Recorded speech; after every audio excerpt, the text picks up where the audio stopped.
Dans cette vidéo, nous allons définir l'ensemble des mesures et la mesure principale pour un angle tel que l'angle 13π sur 4. Comme nous l'avons vu dans une vidéo précédente, on peut le décomposer de plusieurs manières.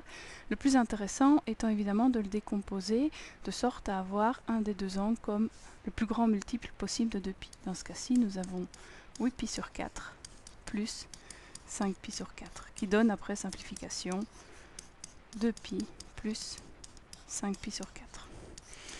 2π dans notre cercle trigonométrique, ça représente un tour complet. Et comme nous l'avons vu, 5π sur 4, c'est un angle qui se situe au milieu du troisième cadran.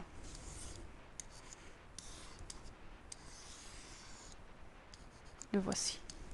Donc 13π sur 4, nous pouvions le placer en faisant un tour complet et 5π sur 4 en plus.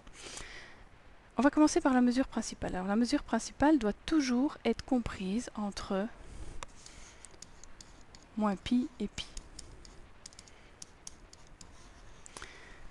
Ça veut dire que mon angle 13π sur 4, il faudrait que je trouve comment l'exprimer en un angle compris entre moins π et π. Ça revient sur le cercle trigonométrique en fait à chercher le chemin le plus court.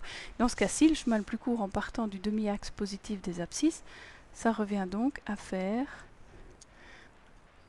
1, 2, 3π sur 4 dans le sens négatif. Donc 13π sur 4 correspond à un point qui est lui situé en moins 3π sur 4. Moins 3π sur 4, c'est ce qu'on va appeler dorénavant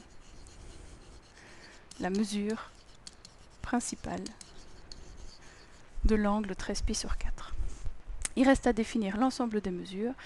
Rien de plus simple, étant donné qu'un point sur le cercle peut être atteint une infinité de fois, puisque une fois que je l'ai trouvé à l'aide de sa mesure principale en moins 3π sur 4, il me reste à faire soit un tour dans le sens positif ou un tour dans le sens négatif pour retomber exactement sur le même point.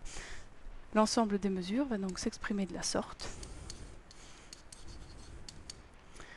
C'est moins 3π sur 4 plus un certain nombre de fois k, un tour complet. On écrit aussi de temps en temps moins 3π sur 4 plus 2kπ et on précise que le réel k est en fait un nombre entier de tours, aussi bien dans le sens positif que négatif.